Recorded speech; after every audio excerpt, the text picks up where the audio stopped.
Halo, apa kabar teman-teman? Selamat berjumpa kembali dengan kami cakadola.com dan kali ini kita akan mempersembahkan sebuah tutorial terbaru ya. Jadi bagaimana cara kita membuat sebuah tabel ya di Microsoft Access. Jadi tabel ini sangat penting sekali karena tabel merupakan sebuah wadah untuk penyimpanan data di mana data ini akan kita olah seterusnya di dalam query, kemudian di dalam form dan juga di dalam report dan juga kita dan di beberapa kita harus menggunakan modul dan makro untuk membantunya ya. Jadi ini penting sekali. Oleh karena itu kita akan membahas topik ini dengan sangat rinci sekali. Ya, contoh daripada tabel adalah seperti ini ya. Ya, tabel ini bisa kita buat dengan setidaknya 4 sampai 6 cara ya. Ya, jadi cukup banyak ya, jangan kaget ya. Jadi yang pertama adalah saya akan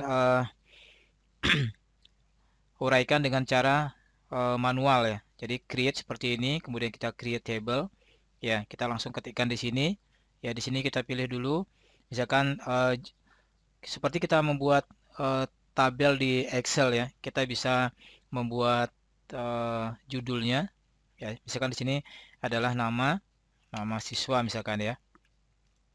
Di sini sudah ada, tadi kita pilih teks ya. Ya, kemudian ini adalah tipe datanya di sini. Misalkan nama siswa adalah Arjuna.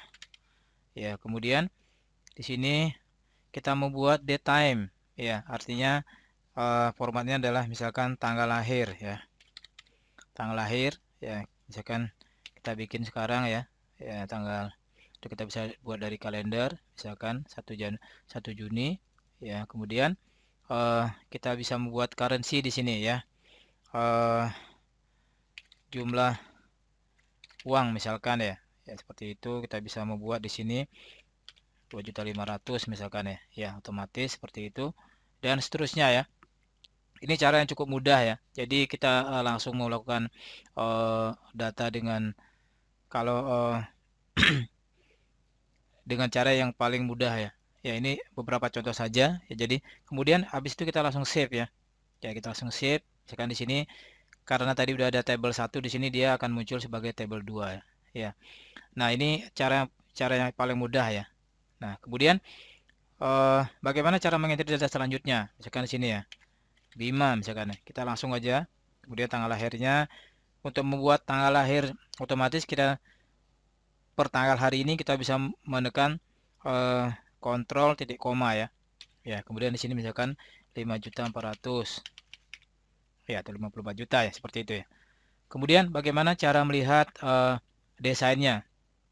Tadi kita sudah bikin kita masuk ke klik di sini ya di tabel akses objeknya ya. Pilih yang tabel 2 kemudian masuk ke dalam view ya desain view. Nah, kurang lebih seperti ini.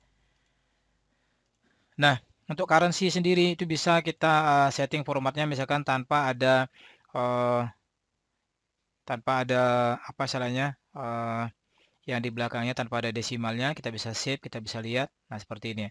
Nah, jadi kalau misalkan kita desimalnya kita misalkan kita buat, kita bisa bikin 2 dan kita save, dia akan muncul di sini ada titik duanya. Nah, kalau misalkan kita buat 0, kalau misalkan dia bulat-bulat. Nah, di sini currency bisa kita ganti dengan misalkan standar seperti ini ya. Ya. Jadi untuk menghilangkan tanda dolarnya kita bisa membuat seperti ini. Nah, untuk tanggal lahir formatnya bisa juga kita rubah ya, yang paling sering kita gunakan tanggal lahir seperti ini. Ya, kita formatnya kita bisa ganti dengan DD MMM YYY 4, kemudian titik koma 3 kali, kemudian tanda petik, kemudian NE N/E. Artinya not applicable ya atau tidak tersedia. Artinya begini ya. Kalau nanti misalkan tanggalnya tidak diisikan, maka dia akan muncul NE, tidak tersedia, artinya not applicable ya. Ya, misalkan di sini ya. Bima siapa Nakula misalkan ya. Ya, Nakula Sahadewa misalkan ya. Nah, ini tidak ada ya. Jadi dia akan muncul NE, tapi dia tidak membuat data ini menjadi error. Ya, demikian selanjutnya ya kita coba misalkan desain yang sudah ada. Ya, misalkan kita masuk ke dalam tabel siswa seperti itu. Nah, ini contohnya, misalkan sudah kita key in ya, ini tadi sudah diberikan contoh. Sudah kita masuk ke dalam desain yang benarnya ya. Oke, desain yang benarnya, kita scroll ke atas. Nah, caranya seperti ini ya. Kalau desain yang untuk profesional, ya kita sudah harus memikirkan untuk jangka panjangnya ya. Karena data ini, tabel ini akan kita olah ke depannya di dalam query, di dalam form dan juga di dalam report dengan menggunakan ada beberapa modul atau menggunakan builder dengan bahasa pemrograman Visual Basic for Application atau VBA yang biasa kita kenal. Oleh karena itu, penamaan daripada field name tabel atau kolom atau judul kolom daripada tabel itu harus benar-benar kita pertimbangkan dari sekarang ya. Oke. Nah, seperti ini misalkan ya. Untuk yang data tipenya number artinya angka, itu kita membuat kata num di depannya, baru nomor urut. Ini tidak perlu panjang-panjang ya. Ya, di sini misalkan kita bisa ganti misalkan ini nomor urut biar kita nggak lupa ya keterangan di sini ya. Ya, nomor urut. Kemudian di sini captionnya juga bisa kita ganti di sini. Di sini ada caption ya. Nomor urut ya, kita ganti. Walaupun di sini NMR, kemudian berikutnya kalau dia teks itu kita ganti dengan STR, ID siswa, string.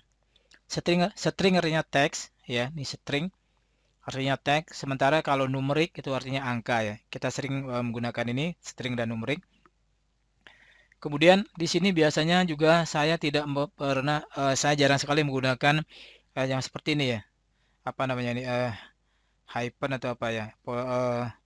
Tanda hubung bawah itu ya, tanda hubung garis bawah. Ya, saya tidak suka menggunakan. Jadi saya hanya menggunakan penanda huruf besar kecil saja ya. Jadi string ini nama siswa, jadi namanya N-nya besar, siswa. Jadi itu penanda. Jadi ini akan memudahkan kita nanti dalam aplikasi di VBA-nya. Ini yang kita ngomongin secara profesional ya.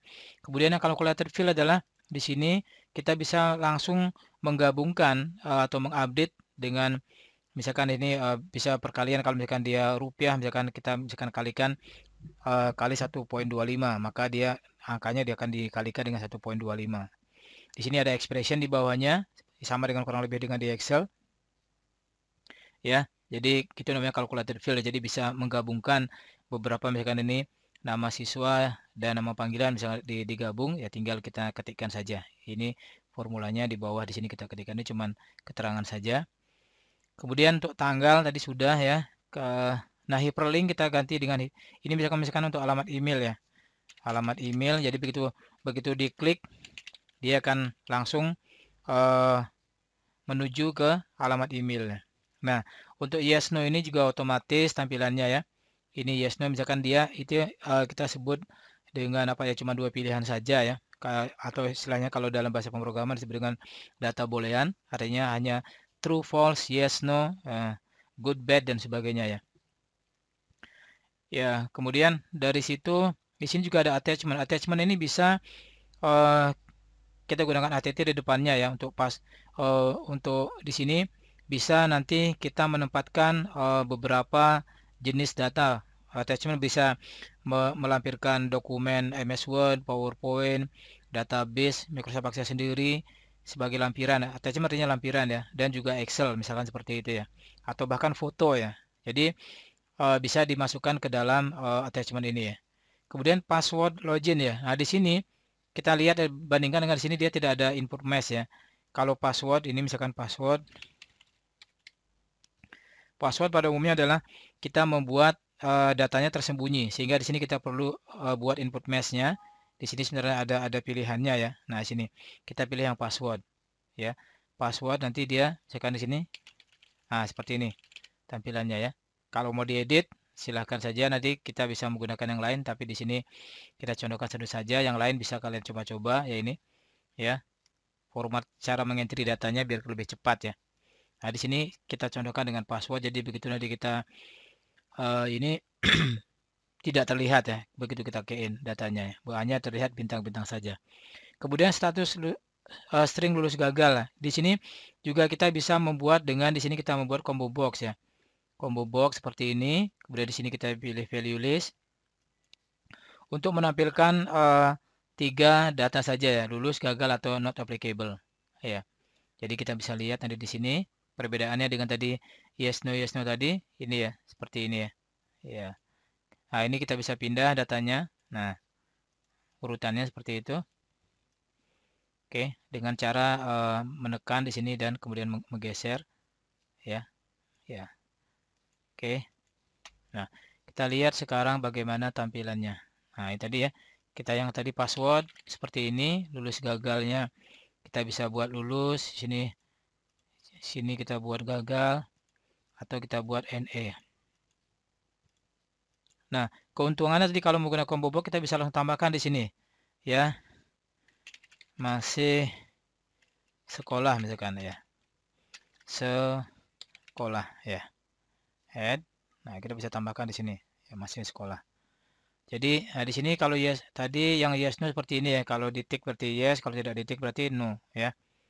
Itu contoh datanya, sudah cukup jelas perbedaan. Cuman ini aja yang paling sering kita gunakan. Oke, sementara ini cukup untuk yang kalau desain dengan cara manual ya. Selanjutnya saya akan contohkan bagaimana cara membuat tabel dengan cara ini misalkan tadi dengan cara mengimpor sekarang ya. Kita klik di sini. Kita yang kedua adalah dengan cara copy paste dulu ya. Ya copy paste. Saya contohkan saya misalkan ambil data dari Excel. Ya. Kan seperti ini. Saya buka data dari Excel. Kemudian saya copy semuanya. Ya. Nah di sini kita memastikan bahwa judul daripada Excel ini juga sudah kita sesuaikan dengan yang tadi ya. Tidak boleh ada sambungan dan hanya menggunakan huruf besar kecil. Ya. Mungkin biar lebih jelas ya. Seperti ini. Kemudian saya copy. Saya bisa copy sebagian saja 27 data misalkan ya. Ctrl C, kemudian saya tutup dulu, kemudian saya aktifkan lagi database-nya, kita masuk ke dalam table, langsung kita ini klik paling pojok atas di sini, kemudian kita tempelkan Ctrl V. Ya, sudah jadi ya. You are about to paste 27 records ya. Jadi di sini kita harus menekan tombol yes, memastikan bahwa data sudah tersimpan ya. Kemudian habis itu kita save ya. Ya, misalkan tabel 3 misalkan. Ya. Tabel 3. Oke. Maka di sini tabel 3 kita bisa lihat. Nah, dia sudah otomatis seperti ini ya. Sesuai judulnya itu sesuai dengan yang ada di Excel tadi ya. Ya, kita lihat judulnya string nama siswa seperti itu ya. Nah, di sini sudah sesuai dengan apa yang ada di Excel tadi ya. Nah, di sini ya. Sama persis ya. Nah, ini keunggulannya kalau sudah kita rapikan datanya. Oke.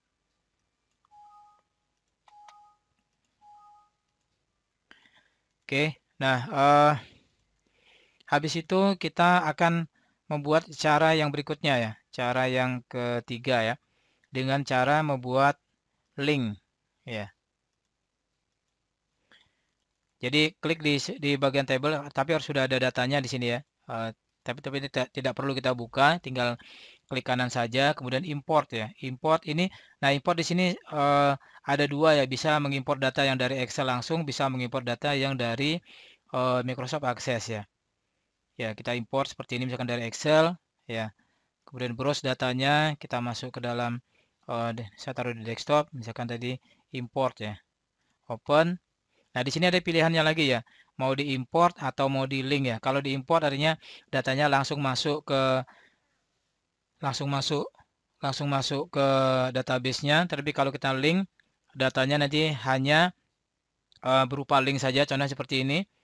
Dan data ini bisa diupdate apabila database-nya Microsoft Access yang ditutup dulu dan baru Excel kita bisa update. Itu perbedaannya ya. Oke, kita contohnya dengan import saja. Nah, di sini sudah ada sheet-nya, sheet 2, sheet 3 kebetulan kosong ya, sheet 1. Kemudian kita next, datanya sudah rapi sekali ya. Kebetulan kita contohkan yang rapi. Ya, kemudian next. Kemudian di sini kita pilih first row contains column heading ya. Jadi jadikan dia baris pertama menjadi header daripada datanya atau tabelnya. Kalau enggak ya kita diketik sendiri ya. Kemudian next ya. Kita next. Kalau sudah datanya sudah rapi, kita next saja langsung. Nah, di sini kita buat ininya menjadi primary key-nya ya.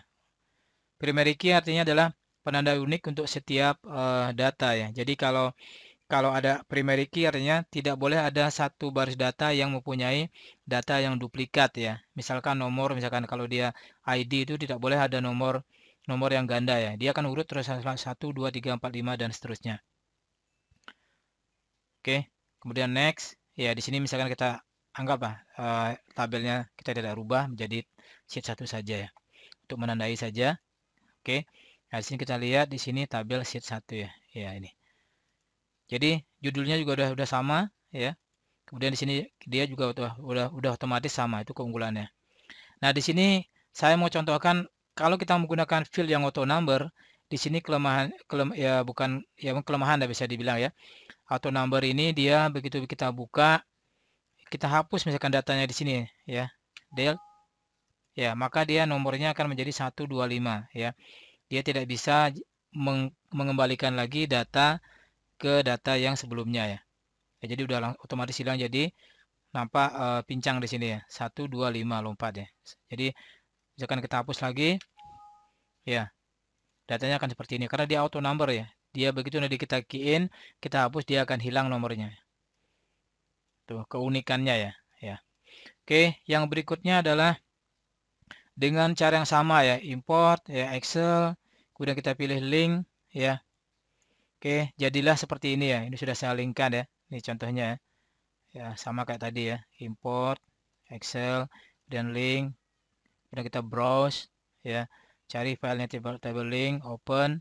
Ya, kemudian ini kita pilih link ya. Artinya datanya hanya disambungkan saja dan seterusnya.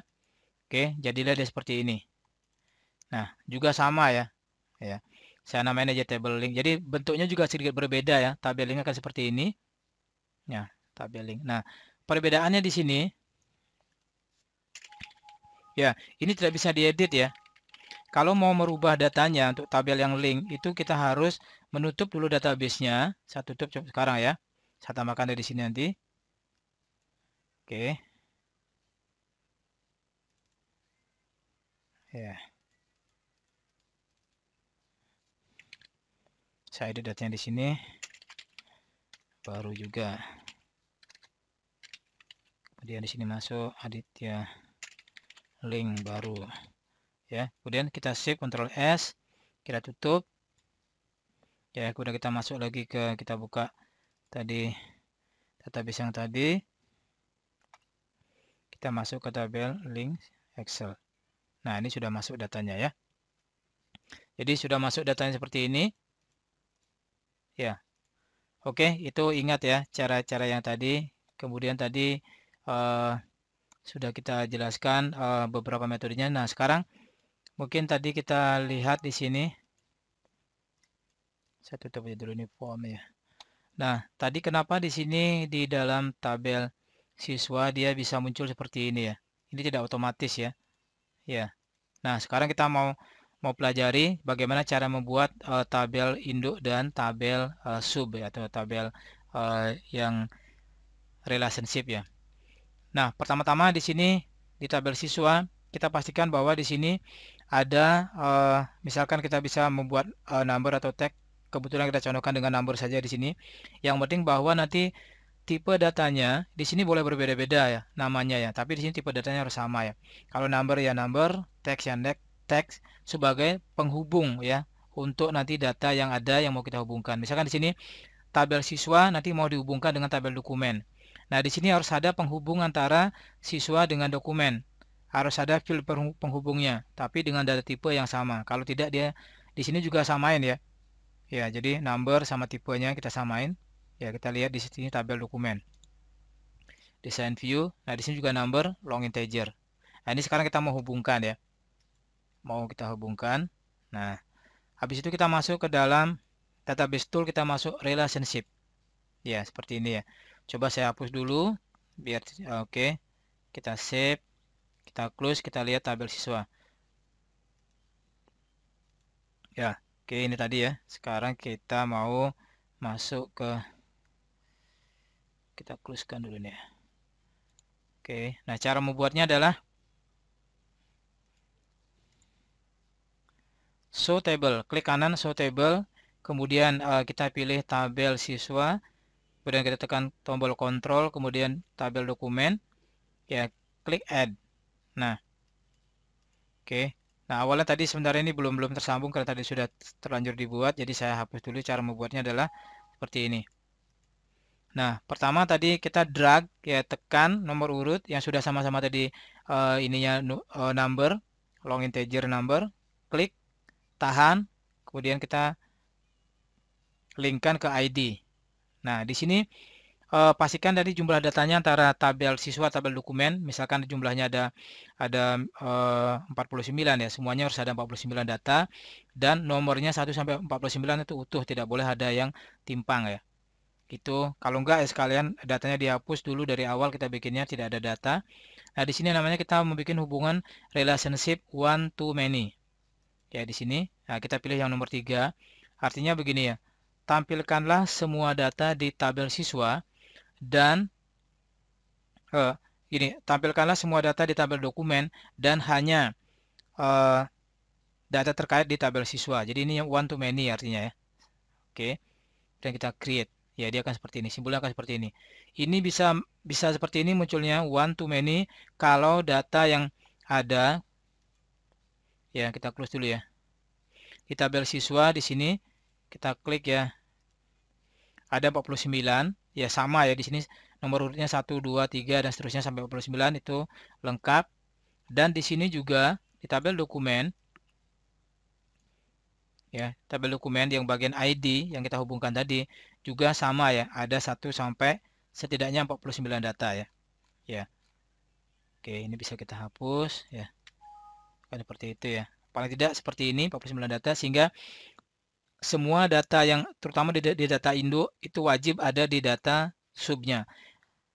Data yang ada di tabel siswa wajib ada di tabel dokumen. Ini sangat penting sekali ya. Jangan sampai salah kalau nanti itu, dan ini harus sama ya, angkanya juga harus ada 1 sampai 49 ya. Nah, baru dari situ kita bisa membuat seperti ini. Ya, kita bisa kalau mau membuka satu-satu seperti ini linknya. Kalau mau membuka semuanya, klik di pojok, kemudian kita klik bagi tanda plusnya. Nah, sekarang bagaimana cara mengupdate-nya? Mengupdate-nya seperti ini. Klik, ya copy saja, kemudian paste, ya copy paste dan seterusnya. Ini juga bisa sama ya. Ya, paste, cukup enak ya. Ya, demikian trik-trik dalam pembuatan tabel. Jadi ternyata tidak sulit ya kalau sudah ada tutorial seperti ini. Jadi mudah-mudahan bisa dipahami dengan baik. Jadi intinya adalah bahwa setiap field itu harus apa istilahnya ditulis dengan baik sesuai dengan karakternya, dan itu akan digunakan, penting sekali digunakan pada saat nanti di pengolahan data di query, kemudian di form, di report, di makro, juga di dalam modul dan juga di dalam VBA-nya sendiri ya, Visual Basic for Application. Jadi ya, itu yang bisa kami sampaikan. Semoga tutorial ini bermanfaat. Jangan lupa selalu like, subscribe, dan share sehingga video ini dapat berkembang dan kami juga mempunyai waktu dan semangat karena atas dukungan Anda. Terima kasih teman-teman. Selamat belajar dan selamat mencoba. Kalau ada yang kira-kira perlu ditanyakan, silakan menghubungi kami di nomor WhatsApp kami di 0812 7740 3909. Ya, jangan lupa langsung like, subscribe, dan share. Terima kasih.